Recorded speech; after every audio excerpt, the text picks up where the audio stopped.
small, was singing to whom they were in thrall.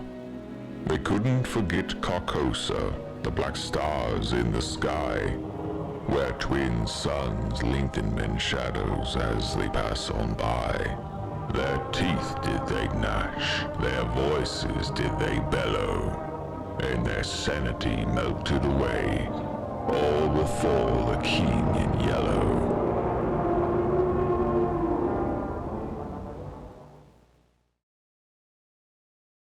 Damn, collared shirt for D&D, you're crazy. This is my work from home setup. It's just this both collared people- shirt. Two people have collar shirts on. What the heck? Both of you. This collared shirt for my meetings, and then just like PJ pants below that.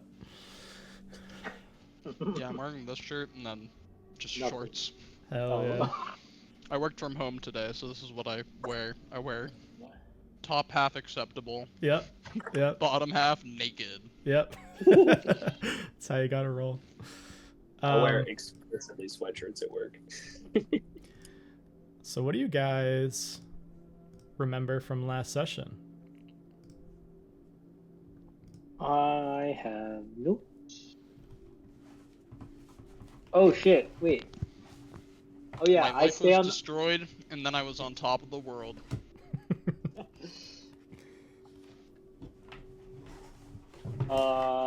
Jack stayed on the case, and he found out a lot of information about the case that what's his name? Levsner. Levster. You already forget. Oh no. He's old news. He's long dead. Levster's case. Yeah. He died a decade ago now. Awesome. He also found Reagan Jones' basic military history while doing research. And then some agent named Aponte tried to come up and like figure out what he was doing, and he just played it off of like, oh, I have so much casework. Here you go. You want some? You can help me. He's like, no. Yeah, she was kind of like, almost seemed like a bit like she was trying to figure something out from what you were doing. Mhm. Very, very weird dynamic with her. And what do we get for updates from Harold? Harold spent last time, I believe, taking care of his parents as their lives came to an end. He discovered that his father had one of the very few journals of photo evidence of the Nanking incident. Yep. Hey, why are you laughing, bro? That's and fucked up. or well, because incident is a funny term for a heinous slaughter. Yeah, it also just was like such a left turn from like the wholesome, like taking care of his parents, like, you know, taking them through like the end of their lives, and like it was completely unexpected for him to find it. Yeah, it was a surprise. Oh yeah. But yeah, so this session, it's awesome that we have you here, Caleb, because I was like, I totally thought it was just going to be these two, but now that we have three people. Yeah, and we suck, Ryan. Well, I just want to try to get through like as much as we can. But this time we're going to be covering 2008 to 2015, which is when our next operation will begin. We're going to cover 7 years time, and we're going to zoom in a little bit in this period of time, because we're going to cover 3 different investigations that each of your characters will go on, as one truth hidden behind the noise comes to the forefront. You guys are each going to face the most difficult cases of your respective careers. Cases that will one way or another bring you closer to the truth, and finally into Delta Green. So Harold's gonna be pissed, just so you know. he's not going willingly. God damn it. So yeah, we're gonna begin inside Fort Meade in 2012. It's called F-74 or Meade Operations Center. And maybe in this moment we see tens of thousands of people moving through more than 50 buildings that make up the city of Fort Meade, which is wholly captured by the NSA. It has its own post office, its own fire department, its own police force. But it otherwise sits amongst a forest of trees. We see electrified fences and heavily armed guards, anti-tank barriers, sensitive motion detectors, rotating security cameras. The inner walls of the buildings are all wrapped in protective copper shielding, and the windows are all one-way windows embedded with a fine copper mesh. In terms of intelligence, this is like a new age fortress. And it's here that in May 2012, 4 years after the market crash and 4 years after Natalia's departure, that we find the remnants of Diving Bell, which was Kendra White's NSA Special Operations Cell. And I say remnants of because in many ways,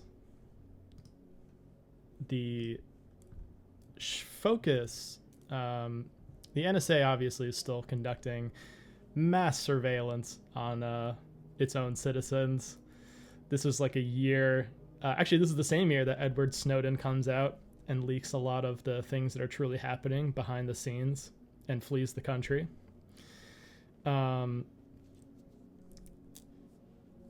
Kendra finds that her team and its manpower, which is essentially dedicated to the dark web. It's called Diving Bell because they're looking to dive deeper and deeper into the dark web.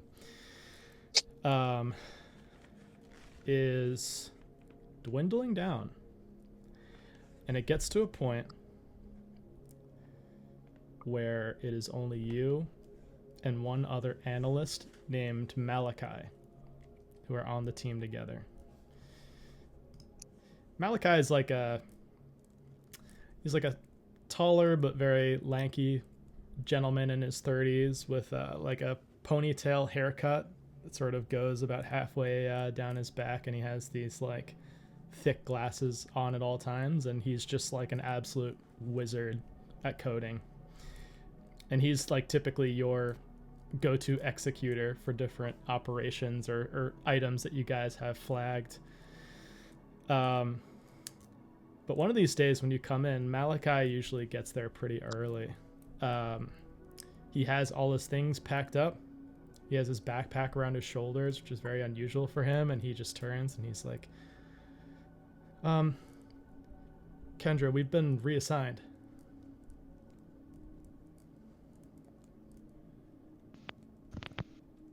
This is the first I'm hearing about it.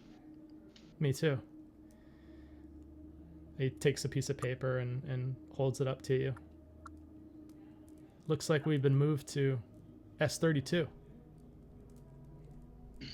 Do I know what S32 is? You know, S32 is called the Office of Tailored Access Operations. It's an extremely elite cyber warfare unit in the NSA. It's more colloquially known as Tau.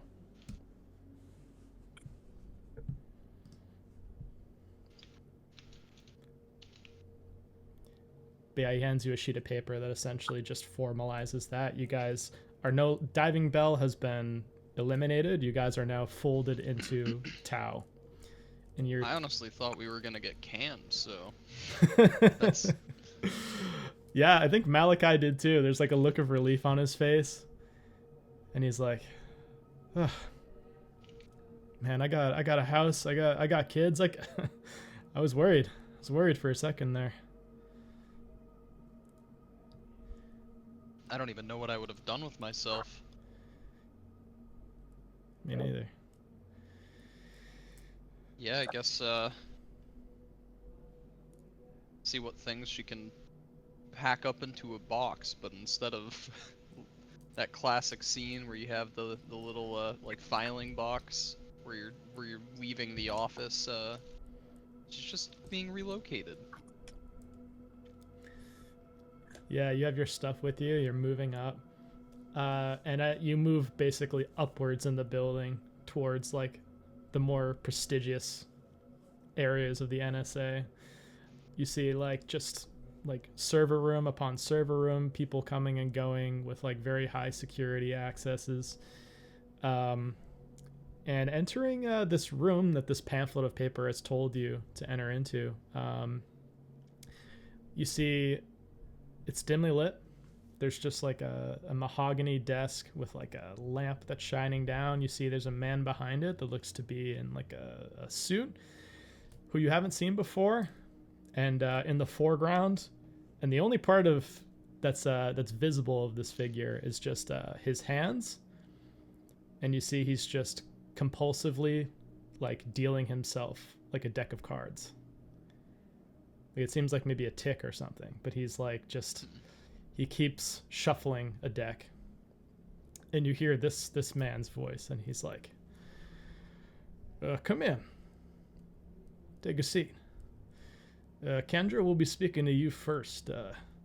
Malachi, you can head over to your new desk. Malachi scurries off. Does Kendra sit down? Yeah, she sits down. I think I was kind of playing how Kendra's story would go by ear, and based on the events of last session, she's not in full wild child anymore. Like she was given purpose beyond like her obsession, at least for now. So yeah, she's willing to be part of the structure. She'll sit down.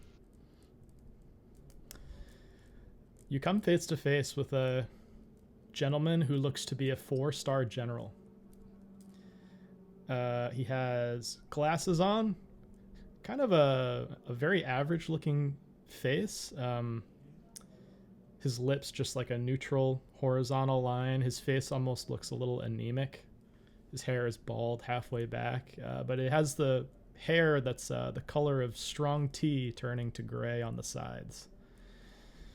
He almost gives like a schoolboy vibe rather than like a hardened military man. And he wears large rimless glasses.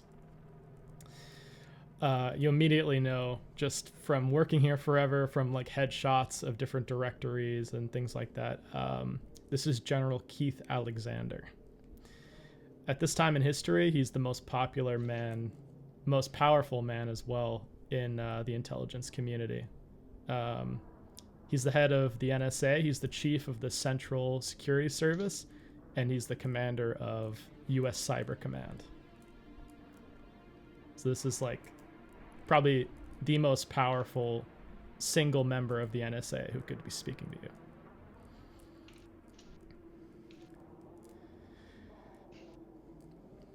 And once again, he's just dealing himself cards. So, do you feel like Diving Bell was a success, Kendra? How many successful operations have we had over? You tell me. Has it been extremely successful, or has it dwindled off? I mean, what year did Kendra end up joining in? That happened around 2003, 2004. Okay, so it's been nearly a decade. I mean, we'll say that like in terms of like high profile cases that we've really cracked down on, like we've probably done a multitude of lower profile things, but high profile cases probably fewer than 10, like 7 or 8.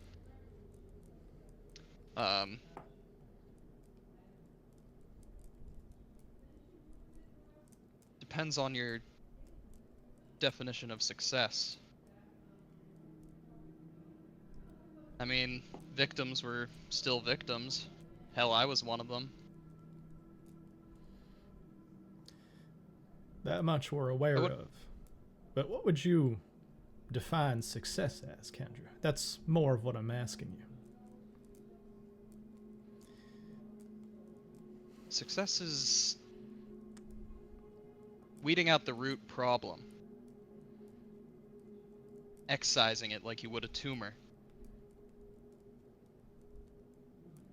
And in that regard,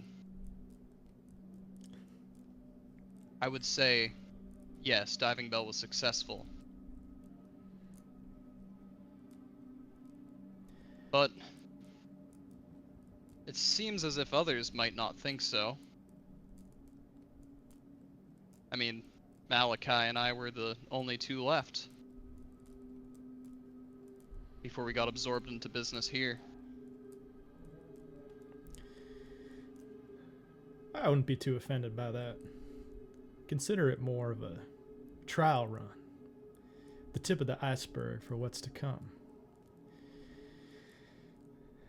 Sure, the NSA has its bit of smoke and mirrors, but this much is true. They're enemies, Kendra. Enemies foreign and domestic, both. Right now, we have a lot of operations flaring up abroad. Not so many domestic. My decision to fold you into Tau was purely an efficiency one. I think you, as a tool, you could be better used in my hands. So I know it comes as a surprise to you, but I think you should view it more as an opportunity, an honor to serve your country. Wouldn't you agree?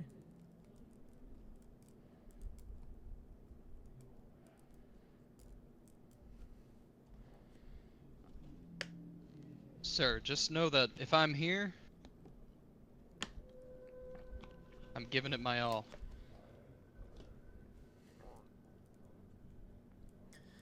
Very well.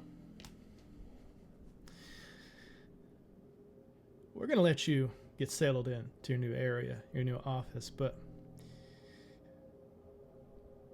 within just a couple days, 48 hours, we're sending you and Malachi to South Korea. Yeah. There's been an operation. She tries to contain herself here, and, but it's obvious that this kind of like stirs her to some extent. There's been a campaign of data exfiltration and hacking against U.S. and South Korean business interests. Operation that we've called Troy. Now, we don't know what group is responsible for this cyber intrusion. It could be cooperative. But the technique itself is not very complex from what my techs tell me. It's just a simple feature of DNS calc, encrypting and decrypting data streams. It's a scheme performed in multiple malware variants. I'm sure that won't be the difficult part to parse through. It's the wiper malware that's going to be an issue. You're going to have to tread carefully with our South Korean partners in Seoul to get as close as you can to the sun without getting burnt. If any of your devices gets this wiper malware on it, they are compromised.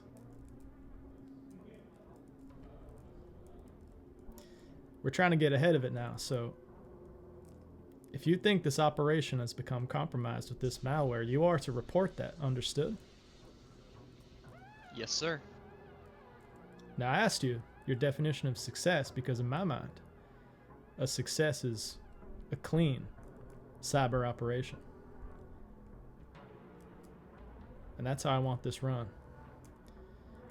I don't want any devices of importance or with ties to this country and this government being used for this. You'll be provided with a whole new rig and with a whole new setup over there. But they hit a lot of banking operations, stole money. It's unprecedented, really. But I think you're up for the task. And if you can prove yourself to me, you'll earn your stripes here.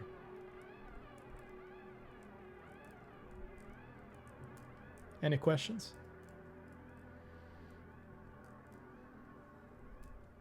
I'm sure she has a lot of questions. Okay, yeah, some basic things that he tells you.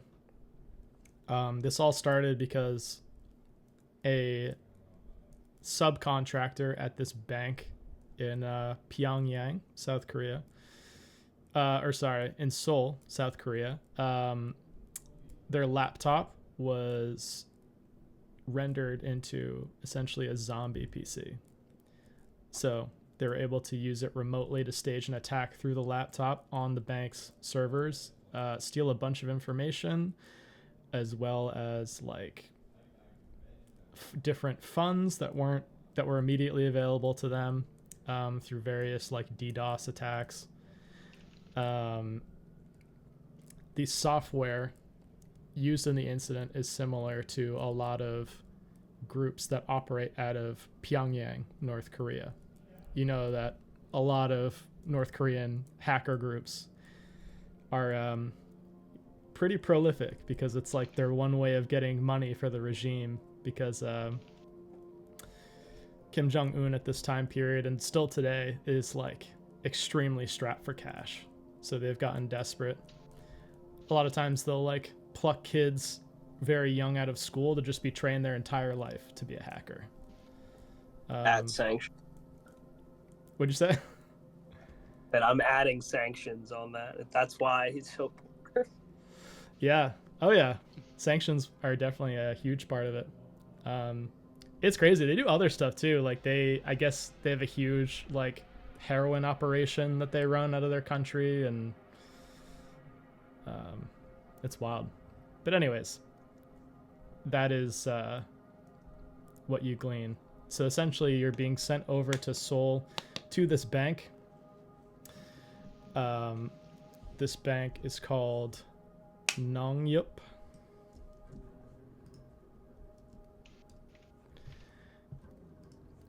To assess the attack and both see what can be done in retribution against this group once they are identified.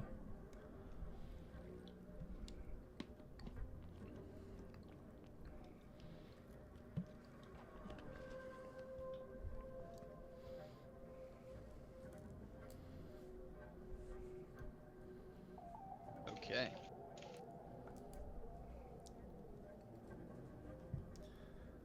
So I'll let you think on that. We're going to go next to Jack Holloway.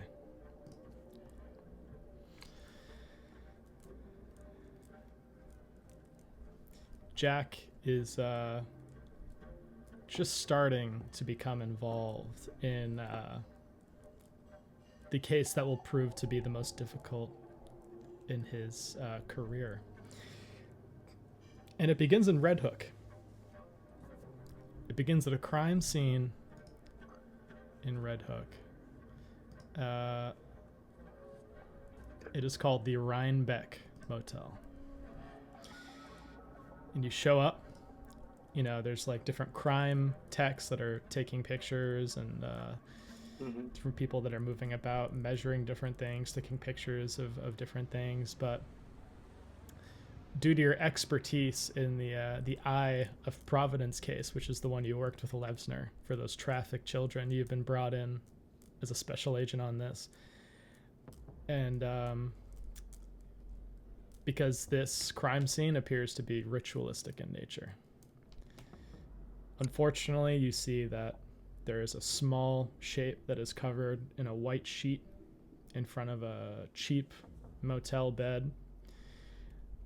There is a Polaroid camera on the nightstand as well as a photo, and it appears like someone has written on it with Sharpie.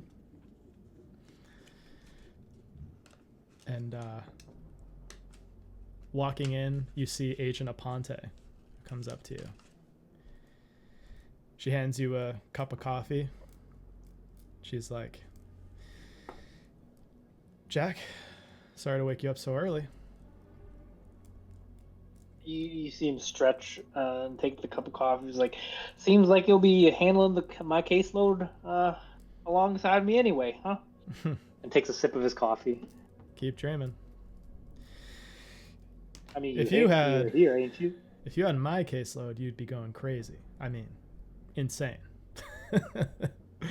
It's time to put you onto some real work, Jack. And while she's talking, she takes you through. She lifts up the white sheet, and sadly you see the body of a 7-year-old girl that appears to have been ritualistically killed. I won't go into too much detail, but it's a grisly scene. And she very quickly takes you over to the Polaroid where written on it in Sharpie, and it's a picture of the scene before the police arrived. Someone has written the following phrase beneath. It says in Sharpie, "Nothing dies, it only hides."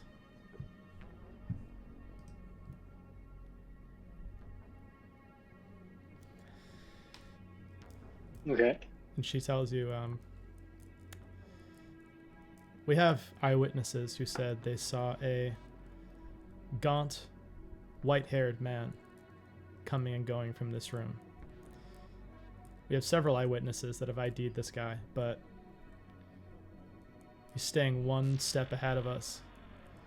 We caught a body last week, 11-year-old named Franklin Elders, also in Red Hook. Local police think this guy is a serial killer.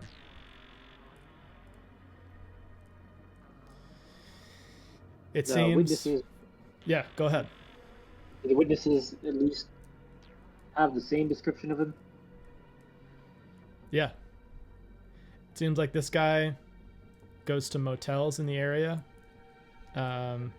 He might change his tactics going forward if he knows that we're onto him, but for now that's his modus operandi. He kidnaps kids, he drugs them, and she lifts up a part of the white sheet you hadn't seen before. And he nails them to the floor. It seems like whatever sick ritual he thinks he's doing here, he makes these kids dance when they're nailed down. What the fuck? Self-mutilation.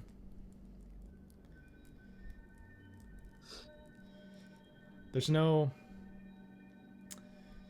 type of, profile of kids that he's after. First kid, African American, Catherine Zhang. This little girl, Chinese American. But we need to find him. We need to put him behind bars. Is there anything the same between the last crime scene and this one? And he takes a look at the picture and looks at the back of it, see if there's any other markings. Yeah, not on the back of that picture, but she provides you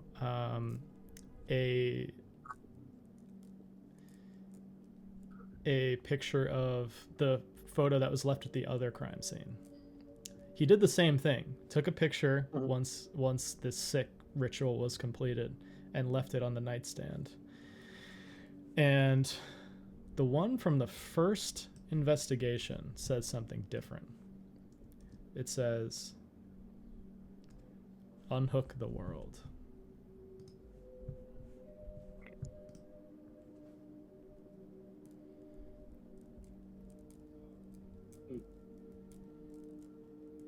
And these quotes, do you have some of our analysts look them up? Do they trace back to anything religious? Not that we can find. Yeah, no major works at least.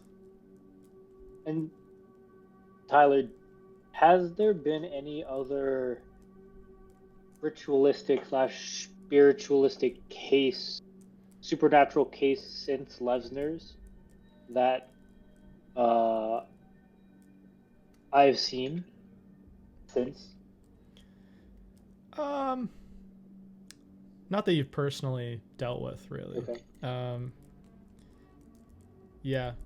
No, I think you probably heard of like some like mass media, like serial killers and stuff, but nothing that seems to be like bordering on the supernatural like this one is. But even Agent Aponte doesn't seem to be treating it like anything supernatural. She's just like okay. It's just she even says this. She's like, this guy is a sick fuck, and we need to put him in jail or beneath the jail. And where is Red Hook? Red Hook is a part of Brooklyn. It's part of Brooklyn. Yeah, fairly close to where I live. Oh, spooky. That hotel does not exist, though. I looked it up. Just to be safe. Good. I'm glad. Yeah, how close Tyler was getting to the real world. Well, there's a town named Rhinebeck in New York. Yep. But not a hotel in Brooklyn named it. Yeah, how many killings did you say there were, Agent Aponte? 2 so far? 2 so far. But they have both occurred the same time of the month. I think that's notable. For whatever reason, this killer likes to kill on the night of the new moon. From my own research into these sick and demented individuals, there's supposedly some kind of ritualistic, pagan, maybe, significance to the new moon. It's when the night is blackest and when the most chaos is present, supposedly. But what that gives us is a window. So if we don't catch this guy before the new moon of the next month, we're going to have another body on our hands. All right, I got it. So,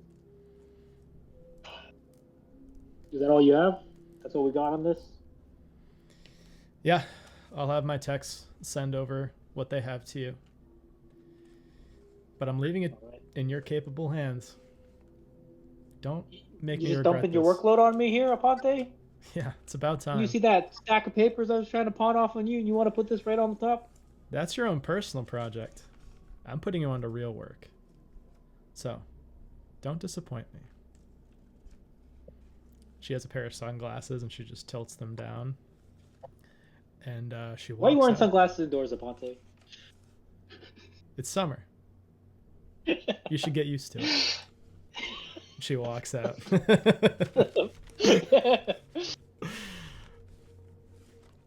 So yeah, how would... I almost said Levsner. How would Jack like to proceed with this?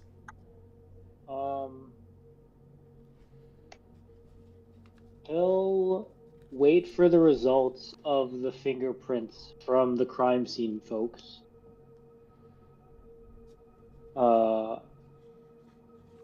And I mean, he'll do a quick look in the bathroom if there's any toothbrush, anything that could have DNA on it. He'll make sure, like, to have the techs collect that and test it. See if there's any notes or anything in the trash can. Look under the bed. See if there's anything that was left there. Any hairs on the pillowcases, etc. swab the doorknobs and the deadbolts for fingerprints. He'll work the crime scene today, essentially. Okay. But after that, he'll go to the library and probably start researching, or I guess the internet exists now in some limited form. He might go. He'll one go to the library, search pagan rituals that include sacrifice, and two, try to find weird niche online forums about paganistic rituals. Okay. Paganistic rituals, fingerprints, DNA, DNA. left behind scraps of paper, Yeah. / notes. Okay. So the fingerprints will be left up to the text, but this is sounding like maybe an occult roll to try to figure out the what's wrong here. It sounds like you're looking more into like the ritualistic aspect of it. Mm-hmm. No, I don't think my cult's very good. No, it's 10%, brother. Let's get that up. Let's get that up. Holy moly. Ooh. Okay.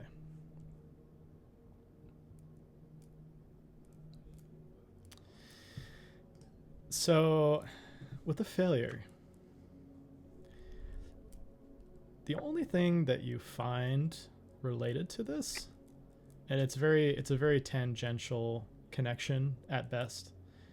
There's an obvious parallel between this and the crucifixion. Mm-hmm. The victim appears to have been nailed down.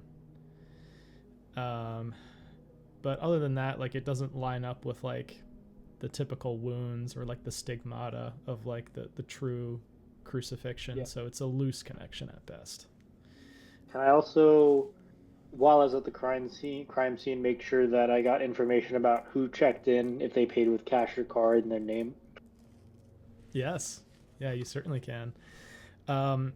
In terms of the fingerprints, I'm going to make a roll for that. Actually, I'll just do it out in the open. Why not? So they're going to be rolling against 70. Critical success. Whoa. Okay.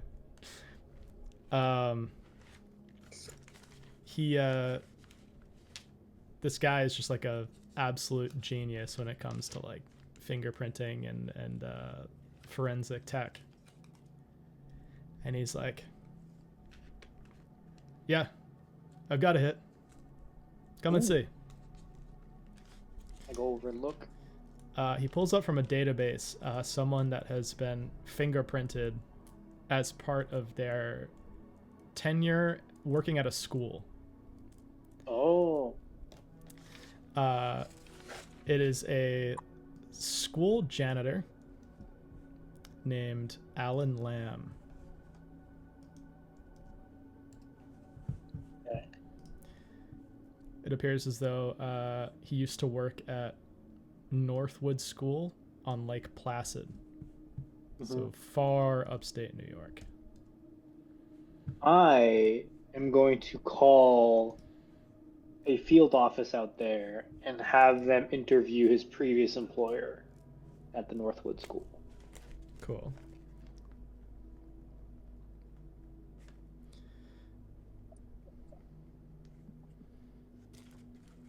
Awesome. And before this, you said you wanted to... it was right before we resolved this. You said you wanted to go out and do something. Get names of who paid in cash and card. Right. Okay. Yeah, so you find out that the person for this room, it's a very like seedy motel. Oh yeah, it's gonna be cash and it's gonna be some random name for sure. Yeah. It is cash and it's under a name that's not the same as the guy that pings with the fingerprints. The name is under Corey Winters.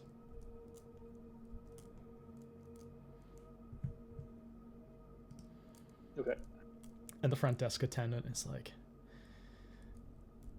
that man was creepy as hell. I knew something was wrong the moment he walked in.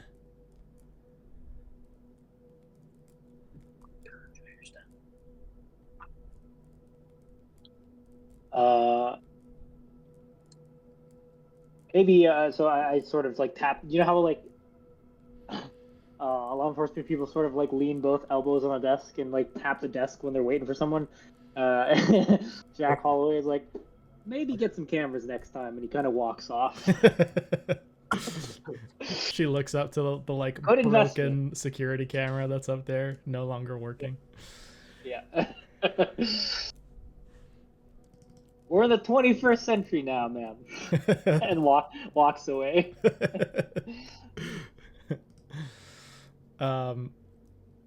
Yeah, so while this is going on, we'll say like a few days have passes, maybe like a few weeks, or not even a few weeks, because you're under a time crunch. Maybe a couple days have passed, and the field office gets back to you.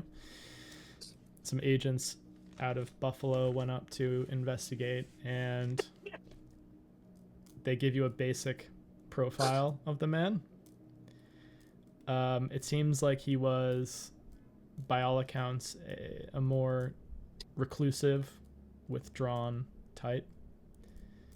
But he developed a few lasting relationships with students there, to the point where they're a bit surprised that the FBI is asking about it. During a lot of different events at the school, he would frequently purchase students from lower income families clothing for them to wear, especially during the harsh winter months on Lake Placid. He lived in a trailer at a trailer park right sort of on the coast of the lake.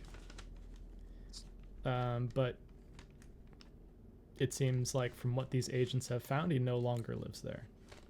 Is there no trailer there anymore? The agents did not find a trailer. Okay.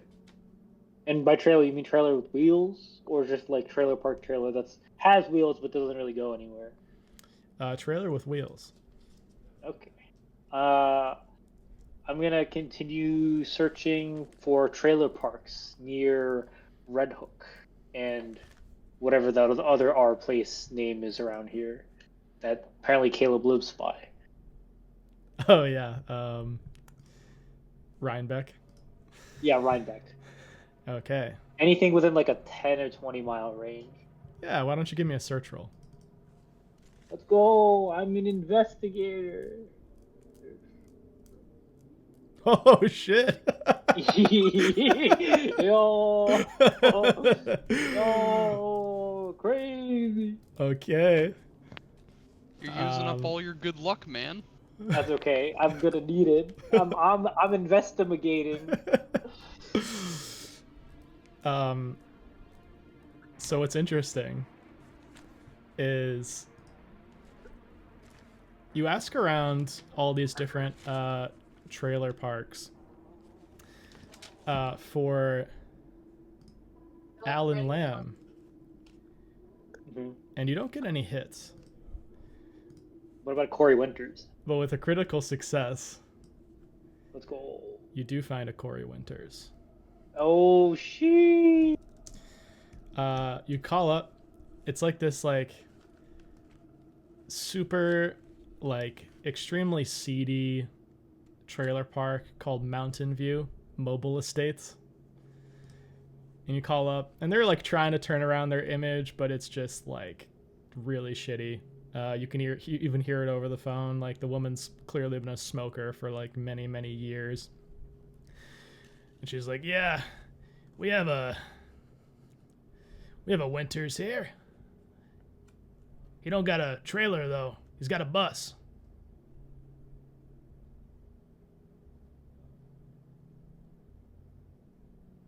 You talking to me, or is that sort of just narrating the phone? Yeah, she's talking to you over the phone. Oh, okay. I appreciate it. I've been looking for him for a while. He owes me some money, and you know, I've grudges to keep. All right. Well, if you see him around, tell him to bring his next month's rent. God damn it. Oh, he's in for you're in for some of his money too. All right, I'll keep you in mind. What's your name again? Let me write this down. My name is Laura Miles. Laura Miles. Okay. All right, Laura. I'll be in contact in a bit. I'll have to make my way up there, but I'll make sure you get your month's rent. Okay. So you have a very strong lead. This is from 2 critical roles. Your fingerprint guy, your DNA tech, and your critical search. Yeah. We're gonna get this guy. Yeah. So probably a week has passed, but you guys have a very strong lead. I'll let you stew on that. We're gonna cut back over to Kendra. You fly into Seoul. It's a very interesting city, very like boxy, and but the cuisine and the people here are just like amazing.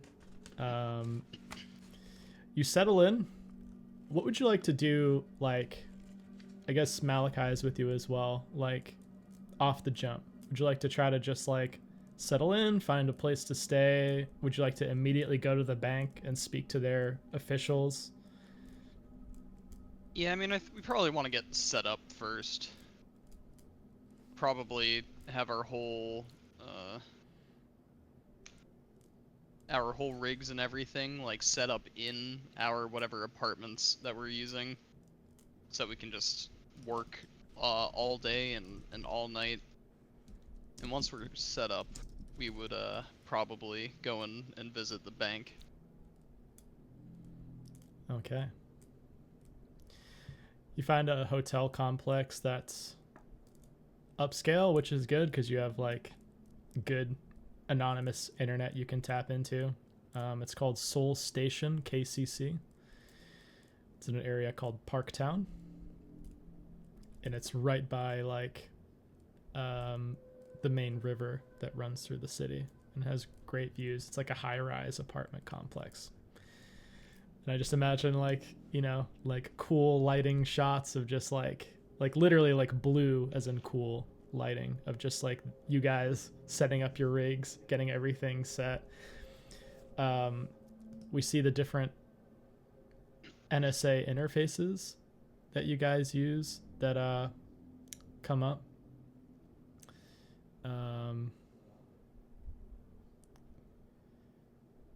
Specifically, you guys use Octave for mission tasking.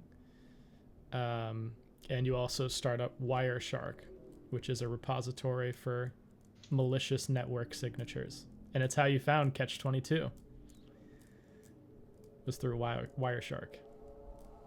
Wireshark is something I've actually heard of. Yeah, I did a little bit of research for this because I wanted it to sound actually somewhat feasible. I may or may not be judging you, Tyler.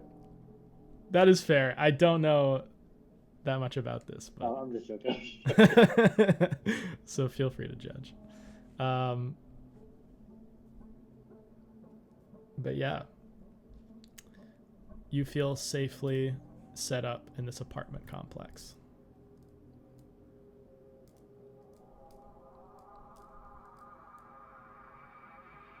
Okay, once we're set up, I think we need to pay the bank a little visit.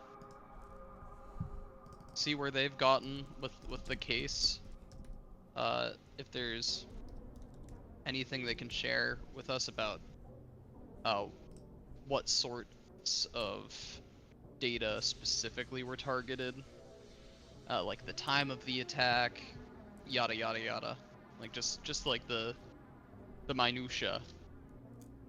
Because sometimes the answer lies in the minutia. Yeah, so you set up a meeting with this business executive at the bank. His name is Kai Young Chol. He was a very like well-to-do businessman in his 40s, extremely high net worth because he's like one of the founding members of the bank, and he holds a large amount of stake in the company. And he takes you both out like very much in a flashy way to this like expensive restaurant that's overlooking the harbor. And he's like, "Thank you for coming all this way. I wasn't aware that our American partners were so interested in this attack. But it brings me a lot of pleasure to potentially see this organization go down. So anything that me or my partners could provide you, you will have at your disposal. We have your room number already, and we can provide you with any data or other inquiries you might have. Do you have any questions for me?" I'm assuming that you have all the data in paper printed out. Which data? Information about what was stolen. Oh, yes. Yes, we do. If we're exchanging things, it's best that we do it not over the internet.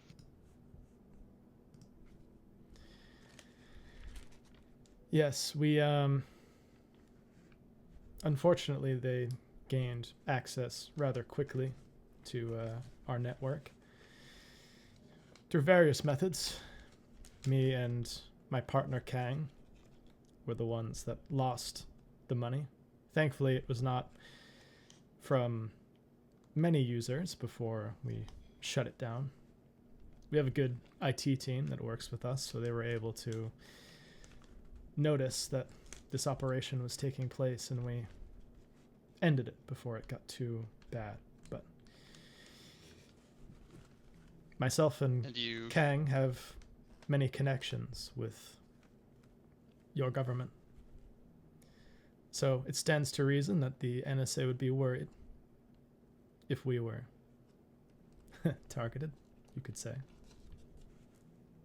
And have you quarantined the affected machines? Yes, we have. We have them for you if you'd like to run diagnostics or whatever, but I don't know. I don't know all this computer stuff. I let my team handle that for me.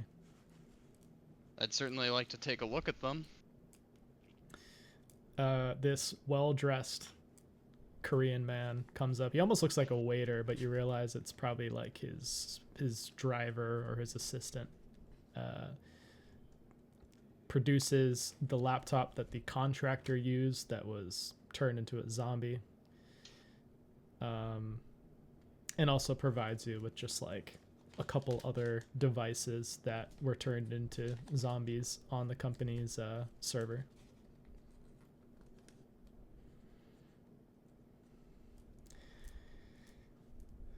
We've done a complete overhaul of all devices and networking at the company. It's been quite costly, so that has been part of the damage done as well. But I'll have you know, if this was done by a North Korean outfit, you should tread carefully. I don't doubt your expertise for 1 minute, but they grow them up there. They farm them. These kids, they're brought up solely coding and solely hacking. So it's different from both of you in the States and from people in my country. Surely. As he just has this like sumptuous meal in front of him that he's digging into.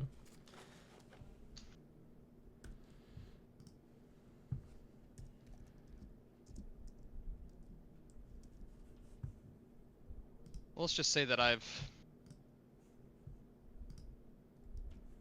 I play it very cautiously.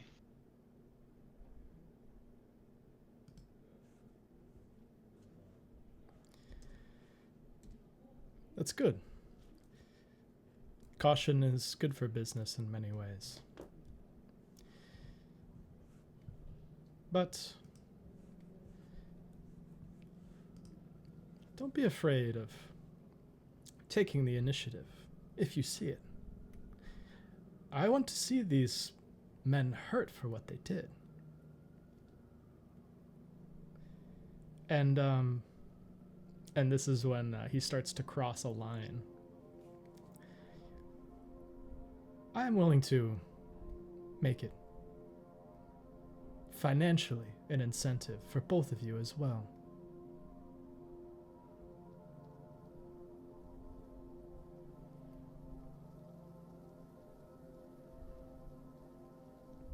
Just a little fuel to the fire.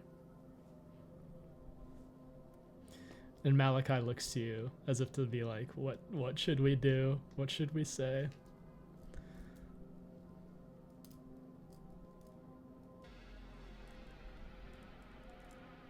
Don't get me wrong, your offer is very generous. But we're professionals here.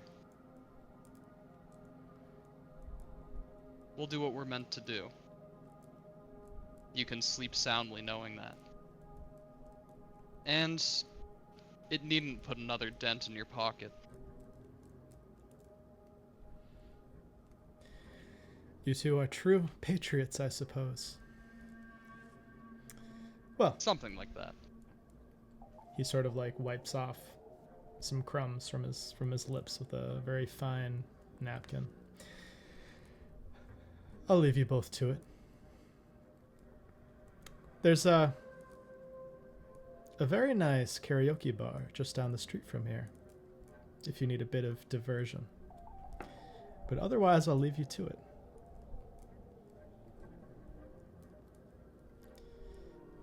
Good meeting you, Miss White. And you. And Mr. Hayes. He shakes hands with Malachi. Have a good day now. You as well. She gets up with Malachi. I was trying to figure out how much he was going to offer us. That was crazy. There was something weird about him, don't you think? Yeah, I agree. I think I might run a little background on him tonight. Yeah, I have a feeling that he might know a little more than he's letting on, or perhaps he's not letting us know some of the more intimate details of what this group actually stole from them.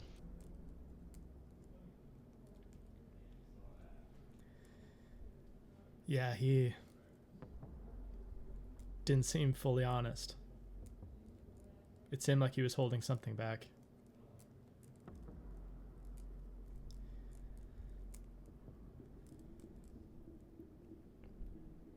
Well, at least we got the tech. Oh yeah. I'm Guess excited. it's time to perform an autopsy. Let's get to it. And yeah, we just see a montage of you guys like going on your rigs, setting everything up. Maybe running. Hackertyper.net. Yep. Accessing the mainframe. And so he's gonna look into Kai Young Chol's background. What would you like to do as like part of this initial phase? Would you like to like run essentially like diagnostics, like assessments on these devices? Would you like to try to first do like a dive on like the company or the type of attack that was Yeah, I think it's probably better to know like all the details of the case that we can get before we actually actively involve ourselves in it. So yeah, I think like the more so the details of the attack. Okay.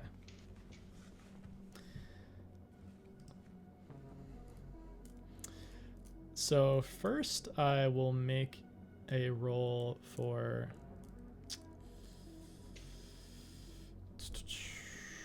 Malachi. I'm going to see what he can pull up about Kai Young Chul. Definitely a success. Rolling well for these NPCs. He's just like, holy shit. Kendra, come here. Yeah, what is it? He's on like, he's like deep into Kai Young Chol's LinkedIn. And you see that this subcontractor who brought in this like zombie laptop that got on the server was one of the his assistants that you saw at the restaurant. I think that's really weird. He didn't mention anything about that. Huh. Really fucking weird.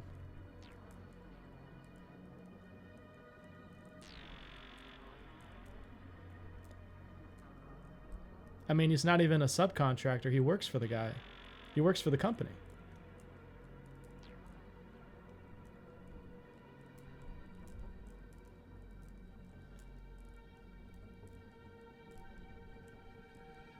So this little fucker is, or does know more than he's letting on. Seems Think like he's it. trying to cover something up? I don't know. But I'm going after this guy. And he's going to start doing research on the supposed subcontractor that actually works for him. His name is Hai Jung Min. And he starts to look into his background. And we said you're just going to look into like the basics about the attack, right? Yep. Okay. Why don't you give me computer science roll? Computer science. Computer science or search, if whatever one is higher for you. I think they might be exactly the same. They are both 51. Nice. That is a failure on the computer science. Okay. You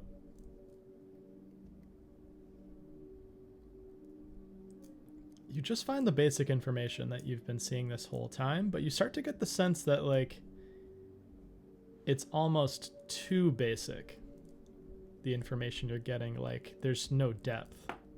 As in, this is probably a story that has been carefully controlled as a narrative. This person did X, this person did Y, this happened at this time. And there's very little variation in like the verbiage that's used, or a lot of media sources cite the same people in every story. And you see that this company's PR firm appears to be like heavily involved in this story, which makes sense, but it's like they have a tighter control of it than you'd expect for like an ongoing investigation.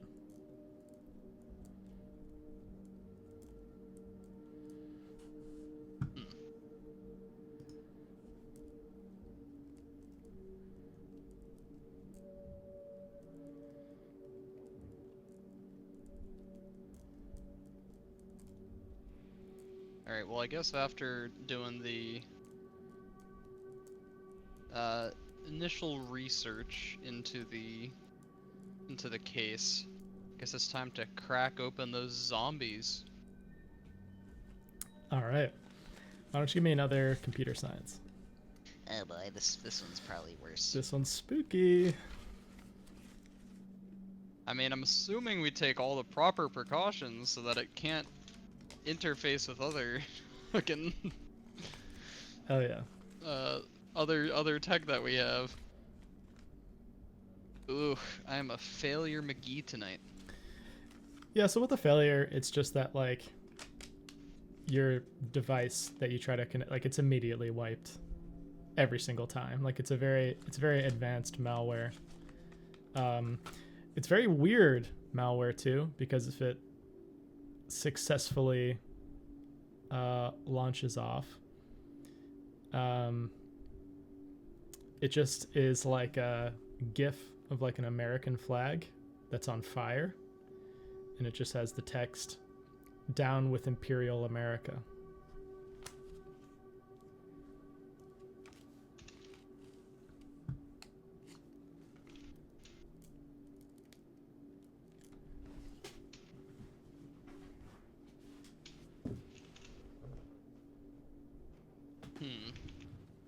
Maybe.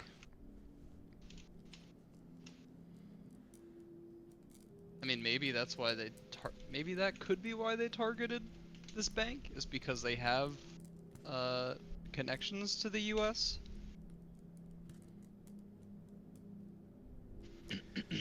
It's at this moment that you hear a knock at your door.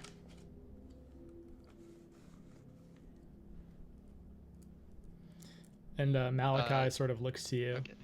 He's like, should I get it? Here, I'm just finishing up. I'll take a look. So we're in a hotel, right? So we can see like the little peephole. Yeah, you look through and you just see what looks like a well-dressed butler.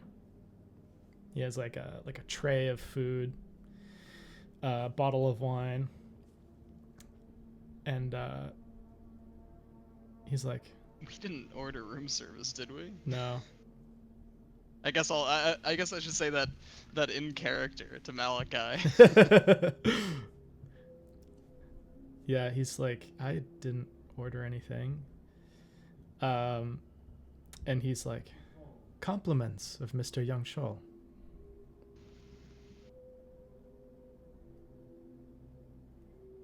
Guess we'll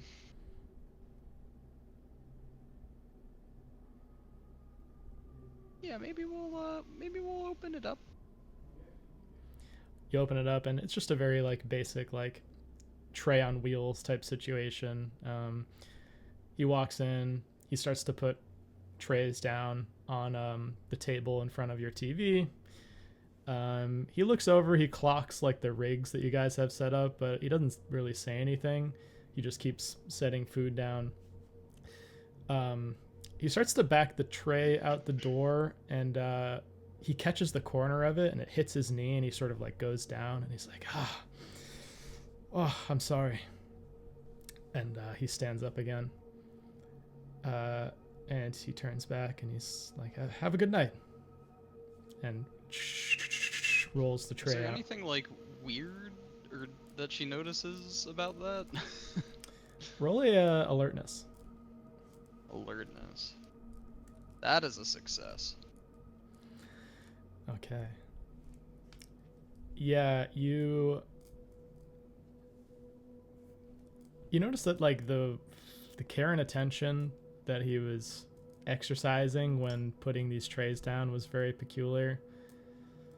And with that much of a success, you know that like he sort of was at different points when he was moving through the room, and especially when he banged his leg, like you sort of map them out in your mind, and they're like different points in a room where like it would be logical to bug someone.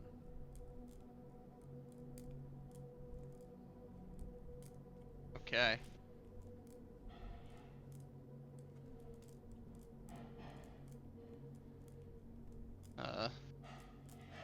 Well, send Mr. Yongchul our regards. Yeah, he smiles. He has like a black gloved hand, which almost even more confirms like no fingerprints. He just like smiles and waves at you and shuts the door behind himself. And if you look through the peephole, you just see him start to move towards the elevator.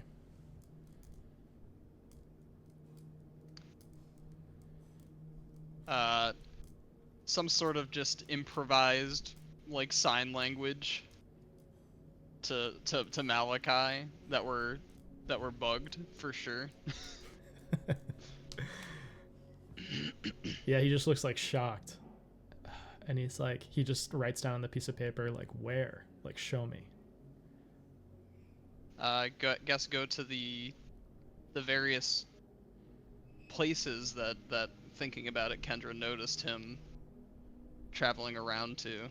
So would the awareness check have like pretty much noticed at least some of these spots?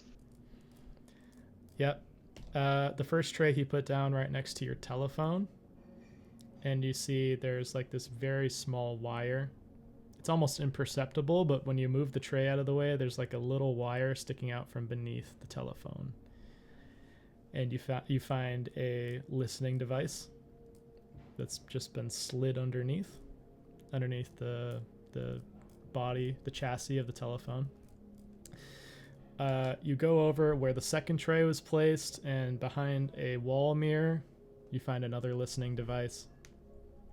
And where he slammed his leg at the door, you find that he must have shifted his body somewhat to like throw his arm into the bathroom, because you find a listening device by the power outlet in the bathroom as well. But it's very cleverly hidden. It takes you like a little bit to find. It's like it's beneath the where they put like a hairdryer extension. But because the So I like knew the areas that he was loitering. Yeah. But he did a pretty good job, so it took a bit to actually. Yeah, it might not have been the best, in your experience as someone who works in law enforcement, it might have been the best bugging job, but it was certainly the most discreet bugging job you've ever seen. This person got off. Well, yeah, it's impressive that he was able to do it in front of us. Yeah. He managed to get off 3 devices in different key areas of the room, all within like less than 15 minutes and without you both noticing. All right, like writing on like notepads now, to Malachi, like must be professionals. What to do with the bugs, that sort of thing. Because it would be nice to not let them know that we're onto them, because if we destroy the bugs, then they might try some other tactic.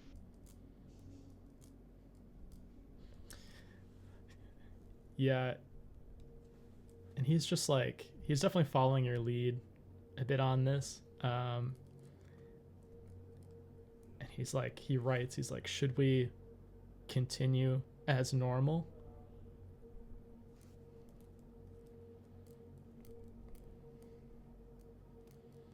I think it would be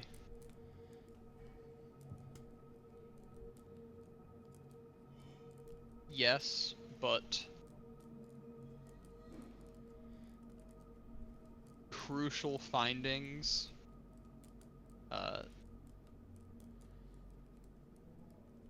Crucial findings by note only. So like the idea is to talk about some of like the more obvious shit in the case, and like still talk and like collaborate on various things, but if one of us hits like a really key detail, then we'll communicate by like just writing each other notes. And these all seem to be just audio bugs, right? Yeah, okay. Yeah, as far as you can tell. In your experience, those are like by far the easiest to conceal. Okay. Yeah. Makes sense. So either this guy is lying about being a representative of Kai Yong Chol, or Kai Yong Chol is getting sussier by the minute. Very true. And I'm gonna make one more roll because you wanted Malachi to look further into Kai Yong Chol, so I'm gonna make a roll for him. gonna see how he does.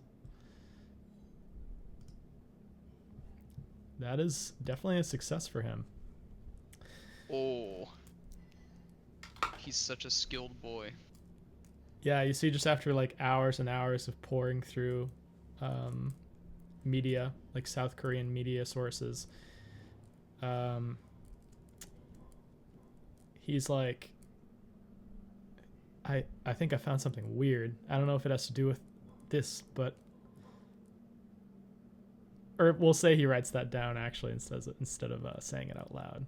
But he writes it down that he's found something weird, and just looking over his shoulder, you find that in the young Chol family, which is very influential in Seoul and in large part South Korea in general, they're a big banking family. You find that one of the sisters in the family just disappears after 2010. There's no images of her in the media. There's no mention of her on any socials. A lot of news stories seem to purposefully leave out details about her from like public stories.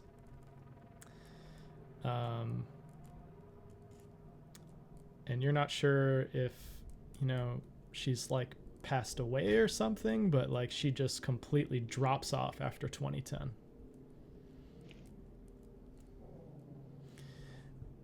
And this sister name is Rai Youngchul.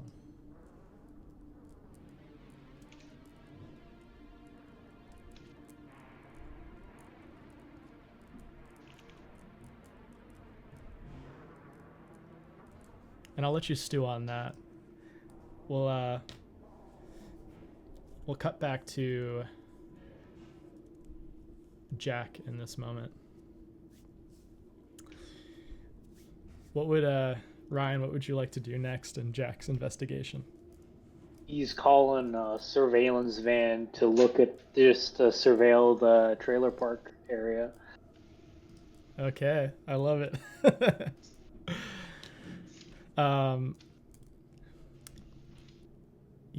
We'll say that takes a couple of days. So now you're like a week and a half in. You have a total of 4 weeks. So you're almost halfway there, but you feel pretty comfortable about it. And after a couple of days of surveillance, they don't get any hits on him. There's no one that's coming or going, but they do share the detail that it's a 1960 Crown Super Coach. It's like an old style bus. They're surprised he was even able to like drive it down here. It's that old. Uh-huh. But after surveilling it for a couple days, they come up with nothing. All right, I'm gonna tell him to enter. Okay. We'll get a warrant signed and whatever, but yeah, I'll have them enter the van. I love it. Yeah, we just see you like from a distance overseeing this. We see like agents head in. Go. Yeah. FBI, open up. Actually, FBI. And you just see a bus, the inside of which is filthy. There's rotten food. There's like long since discarded fast food containers, fast food bags. There's children's clothing. Does it say any mention of the children or notes? Bags and bags of it. You find a receipt from Burger King that he has written on the back of it, "Let them eat chaos." And you just see like a bunch of rolls of Polaroid film, as well as like, you know, sadly, the various implements that he would later use in these killings. Mm-hmm. There's a lot of like hooks, a lot of blades, a lot of fishing equipment, That's fucked up. Yep. And a lot of cleaning supplies as well, sadly.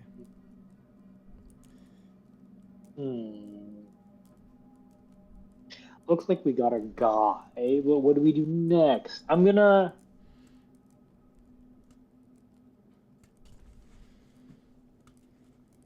put a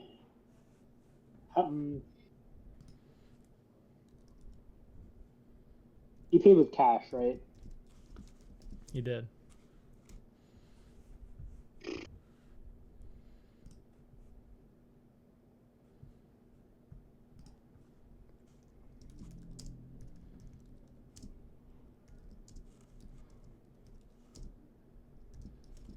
And we're like you said, we're like halfway through the month.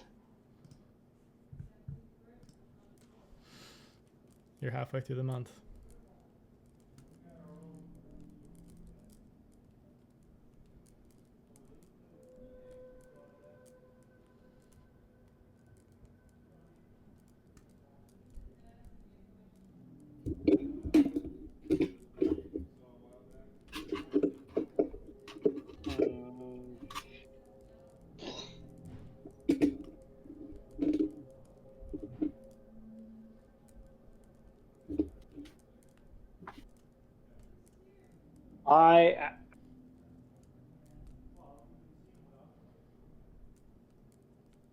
How many? I guess Jack would do some research, but he wants to find out how many motels. Actually,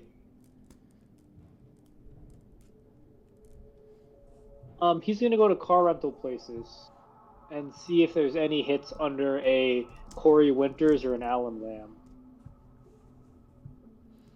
Hits under what? Corey Winters or an Alan Lamb. Oh, for like motels in the area. No. Car rentals. Car rentals. Oh. Because he hasn't come back to the whatchamacallit. He hasn't come back to his van, which means he has to be staying somewhere else. But he had to leave, and so that would be my next best guess. Okay. Yeah. Why don't you give me a search roll? You're gonna start. This one's gonna be a. Let's see. Search. No. You don't find either of those names for any car rental places, at least in the area, and there are quite a few. And you start to branch out into like other New York City boroughs, but it takes a full day, and you don't find either.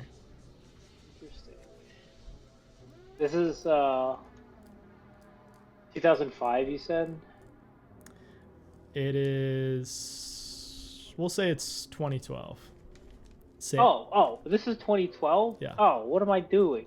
I'm gonna fucking see if I can get a phone number from his a cell phone number from his previous employer back at the Lake Placid Northwood School. And then I'm gonna run that through the FBI database, see if he's if he pings on any cell towers or whatever.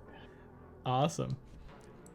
Yeah, so you can either give me criminology, search, or bureaucracy.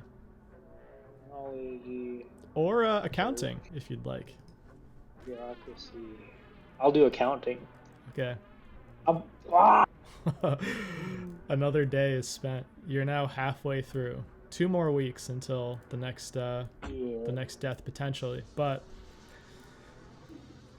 you do find his cell phone, but he's since canceled his service. You're going through like cell phone data, or not cell phone data, but like records from these phone companies on his usage, and maybe even with like a subpoena, you start to go through like where his cell phone was like pinging. But actually, I take that back. That subpoena process would take a long time, especially at this period in history. So if you were to track his cell phone over time, if he still has it, which it says it was deactivated, it would take weeks to get the subpoena for it. Damn it. But you could put it into motion. Do we need subpoenas, really, though? Can't we just... The FBI does. NSA does not. Actually, I have a business card, don't I? I give my friend a call. Oh shit. Kendra White. Yeah, I give I Kendra love a this. call. Oh my god, I love this. Yeah, we'll say it's like late at night in Seoul when he calls, like 2 a.m., like you're asleep, and this call wakes you up, and you see it's from an unknown number in the US.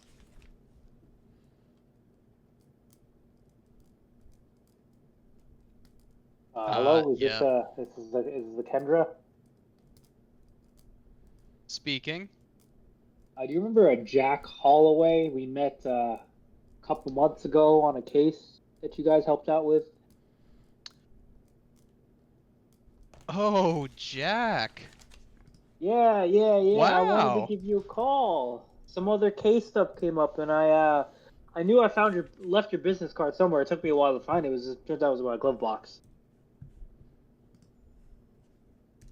Well, is there something I can do for you now? I know you helped me out back in the day. Must be a reason you're calling me. Yeah, we're pretty fucked up actually. We have a case of a serial killer trying to kidnap and murder some children down here in New York, and we can't find him. And we assume there's only 2 weeks left, and I'm at my wits' ends here. I was wondering if you could help trace a phone number. Of course, all through proper channels. This is a direct work request. This isn't on Jack Holloway's dime.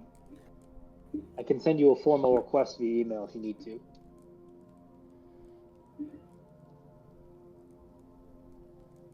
Just send me the details, Jack.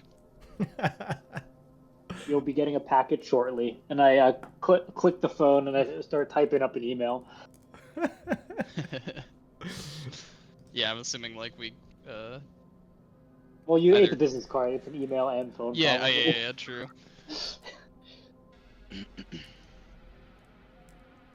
Yeah, you get an encrypted email from a Jack Holloway for a Alan Lamb, also going as Corey Winters. Last known employer, Northwood School on Lake Placid. I give her details about the van and the last known connected cell phone number. Okay. And because you have your rig already set up with Anchory, which is the repository of like, just, I mean, in my opinion, illegal surveillance of U.S. citizens going a long period of time. Hell yeah. You have access to it though, so you're gonna get a Yeah, a I mean plus maybe 20%. this is a night where. Ooh, plus 20%. Yeah. Oh, that's a lot. It'll be a plus 40 if you rope Malachi into it, but that could get complicated. Ooh. I might just risk it with the plus 20. Okay. Although that saucy 91% would be pretty good. We'll go for it. I'll try. If I don't get it, I will push it. Okay. That's a critical success. Let's go. Even without the 7, That's even without the added 20. That's Hell crazy. yeah, teamwork makes the dream work, baby. That's crazy. I like the organic relationship forming here. It's good. Yeah, this is sick. Yeah, because your systems are so advanced and Anchory is so widespread, you basically just like using different like search items, you can like just ping like multiple databases, and you start to get a lot. There are two separate things. There's the phone and there's the other things you uncover. The phone, after illegally accessing cell phone data from the New York City area, Hell yeah. you discovered the phone's last ping, just going through like a Google Maps just to see where the hell this coordinate is. It pings a cell phone tower in Kips Bay. Hey. The other thing you notice is that this person, after doing a lot of search and inquiry, at least allegedly, looks to be a presence in multiple dark web streaming forums. Oh. You know that these kind of monsters exist in the real world that will kill people and stream it. Oh, that's fucked. Yeah, and you find that this. I mean, this is exactly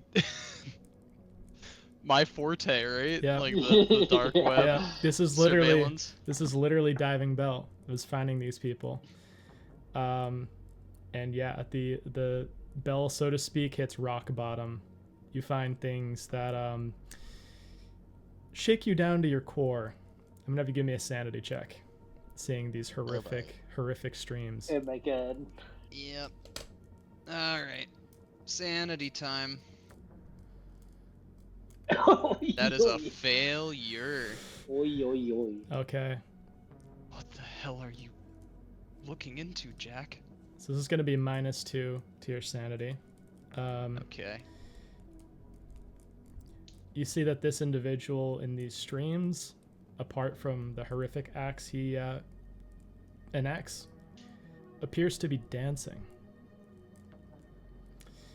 You see his pale form. He's like this lithe, almost decrepit looking old man with just like a few gray hairs on the side of his head and like deep sunken in eyes. And dancing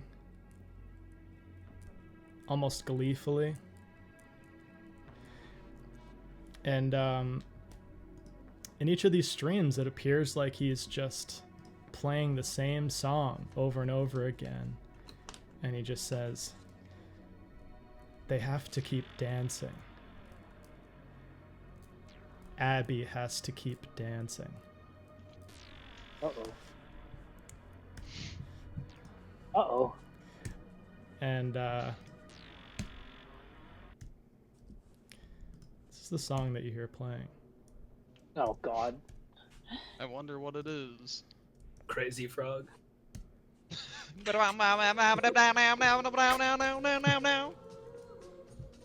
Brief statement, Rebecca Black did put that in her DJ set, and it was kind of nutty. That's sick. You see he's just like very slowly dancing to this.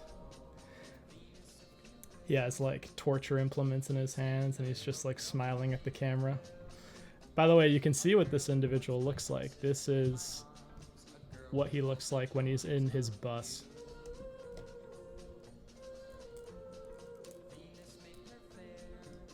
Alright.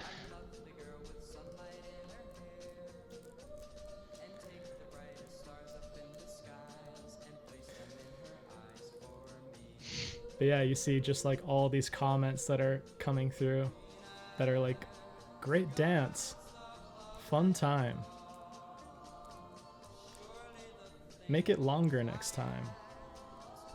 All these different like users that are commenting, and like you see some streams for like revenue that are coming through, like they're paying him.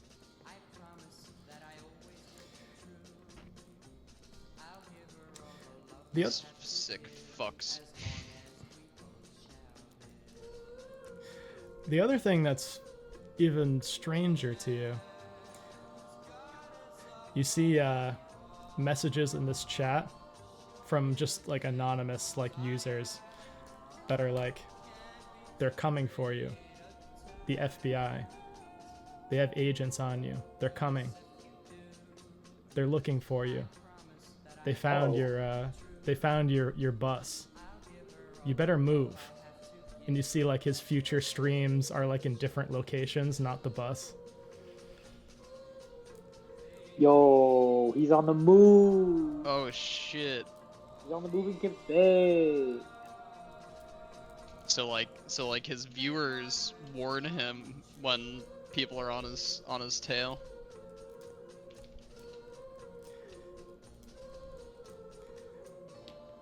And yeah, you see that his cell phone now appears to be Somewhere in Kips Bay. That's the cell tower that was pinged. All right. All right. Yeah, definitely.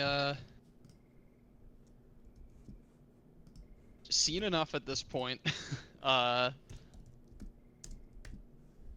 to get back to him as quickly as possible. With the location of the cell tower. Just like things that.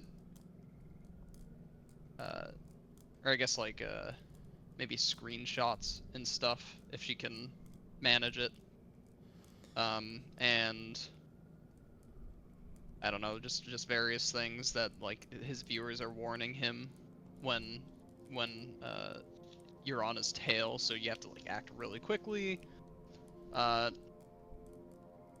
Don't know if it's gonna help at all, but just like some of the nonsense that he spouts, including the Abby thing. Yeah. Oh man. Yeah, how does Jack react to hearing that? They have to keep dancing. Abby has to keep dancing. I sent back an email that basically just says, FBI sends its regards, we'll catch this fuck.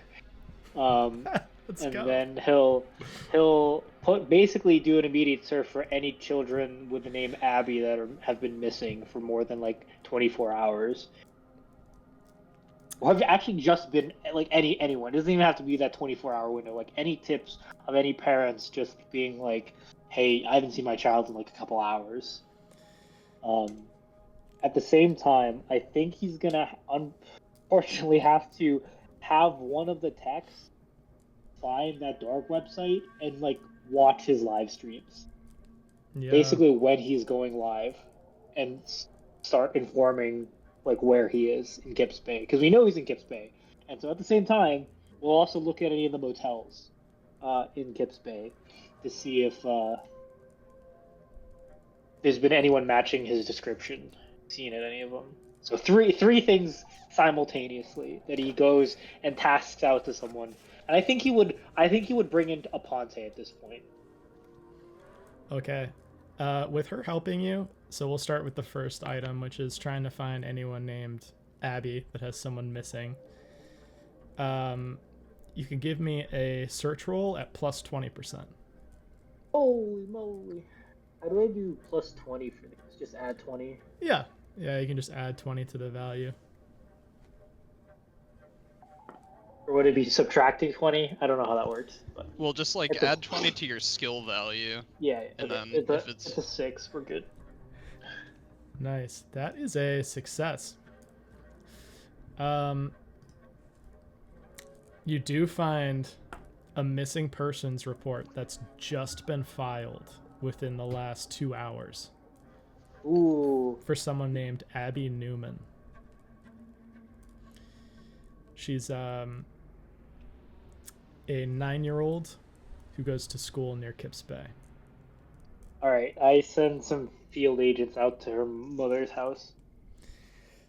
Her Okay. parents' house. So that happens. Meanwhile, I'm going to see how well the stream guys do that are paying attention to that. RIP their sanity, not mine. Oh, But they're... it's No. it's brutal, but I'm going to say with an 85, the last stream he did was at the bus. So he's on the move. He hasn't streamed yet. Is he driving the bus? No, you found the bus stationary. Okay. I thought he was. Man, he was streaming on the bus while I was moving. Like it was gone. I was like, what? And He took it. it's at this moment that I'm going to have you give me a sanity check, because you realize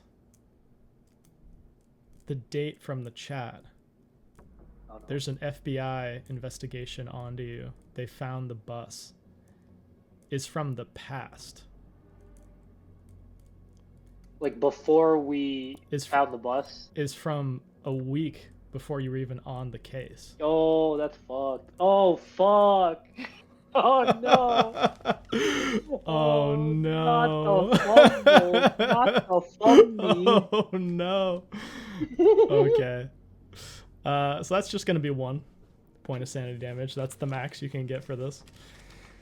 What did I do? Sanity damage? Is that minus? Yeah, I just reduced your sanity, your current sanity by that much. Not the Fumby.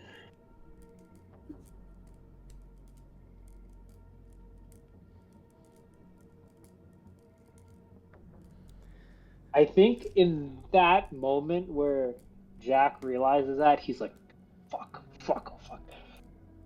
Lesnar, was this what you were dealing with when you were on your investigation? Fuck. And he just, I think, accepts it, even though he's freaked out, but he has to save this girl, so he's gonna just keep going. Okay. Yeah, what does he do in this moment? It's like a mad rush, because somehow, maybe Holloway doesn't know this, but through unnatural means, this guy has like a 7-day lead time that he's able to somehow predict. How big is Kips Bay? Go on. Kips Bay, New York. No. Come on, you can load. Oh, Kips Bay is like a part of not Manhattan, whatever this island's called. Okay, well, that's not a big area. I say immediately when he sees that,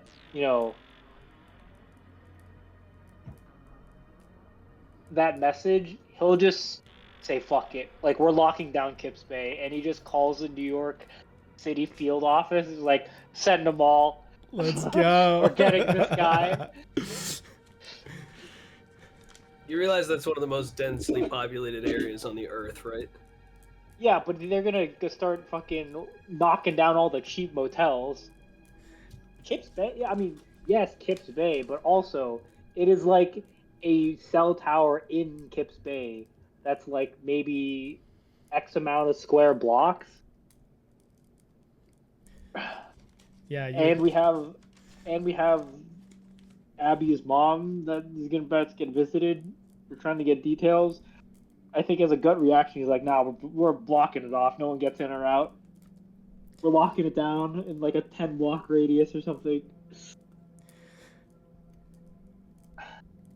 Yeah, I'm gonna see how well the cavalry does. You call in the cavalry for this, which is just like a bunch of NYPD patrol cars that are just gonna like block off the an outer perimeter. Slowly, yeah. An outer perimeter, and then there are also going to be people that are just like fanning out from the cell tower trying to find this person. Did they bring the tank that they have? Knowing the NYPD, probably not. That's probably reserved for peaceful protesters, to be honest. Brutal. But we'll say, because there's some justice in this universe, yeah, we do see the tank come out. Rolls in, and it's just like huge media coverage now. There's like reporters on the outside. There's like people that are like sort of being combative with the police because they're stopping them from going to work. I'm definitely running a news broadcast at the same time though. We're like running his last known photo from Northwood, and it's like blasting his name and his alias on the news as we're doing this. We're throwing them off. Yeah. Fuck you, your precognition won't help you now, buddy. Not when everyone's looking for you. You see all the images. Simultaneously, the tech that you have covering the dark web stream is like, the comments are still going. And you see all the comments are, you need to stream now. They're coming. You need to stream. You need to stream so we can see. Stream again. And, but you just see images on the screen of these news broadcasts of police that are starting to close in. I'm gonna make a roll for them. And what is Holloway there? What is he gonna do during this time? Oh, Holloway is definitely there. He's at like the mobile command center. I think he's furiously also looking up all the cheap hotels in the area because like he has the perimeter set, but he needs to like assuming he is following his same MO, like finding a hotel, he's gonna start kicking doors in with the police. Oh shit. Yeah, just doors being kicked down. We see like just handheld shots of you guys just like searching through motels in vain.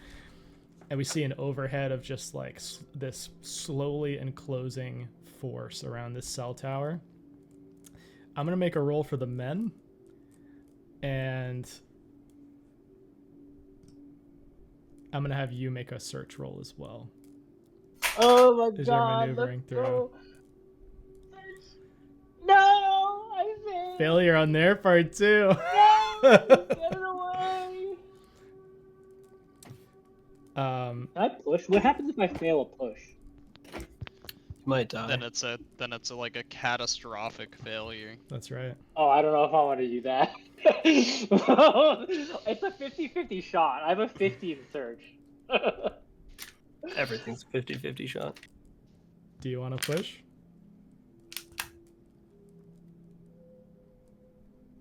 Fuck it, I think it'll be interesting. Ah, catastrophic failure. She dead. She dead. Oh my god. She dead. Oh no, I used up my critical successes. Oh my god.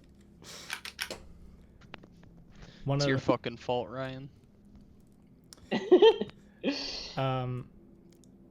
That tech calls you up. He's streaming.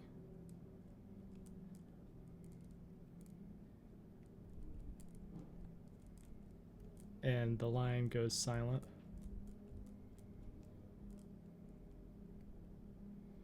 Fuck. She's gone. Fuck. She's gone, Jack. And the line just hangs up. Like you hear anger in his voice and he just hangs up. I think we keep kicking down doors. I don't think we're getting this guy. We didn't save the girl, but we're getting this guy. You find on the stream, the tech like basically emails you or texts you all this information. The people in the chat seem to be commenting. Go into the sewers. They have you surrounded. Go into the sewers. Go north. Like it's like very specific. Like go north half a mile. Take a right. Go forward 50 feet. Weird. Take a left. It's like very specific instructions to escape this like blockading force that closes in. And unfortunately, Jack finds the remains of this girl, and it's in a part of Kip's Bay that has since fallen into disuse. You know that at one point in time, this place was called the McAllister Building. Oh my god! Wait, I thought we blew up the McAllister building. That's right. Oh, I see. But I there's see, since I see, like I an see. empty lot, Gotcha. and in one of these Damn. snaking side alleys is where you find her. And I'm gonna leave it off there for tonight. Oh my god, not the failed Such push. a bad push. Oh no. Failed push. I would It was say it going was so like the well at hardest the cases start. of our careers. Yep. Yeah, honestly.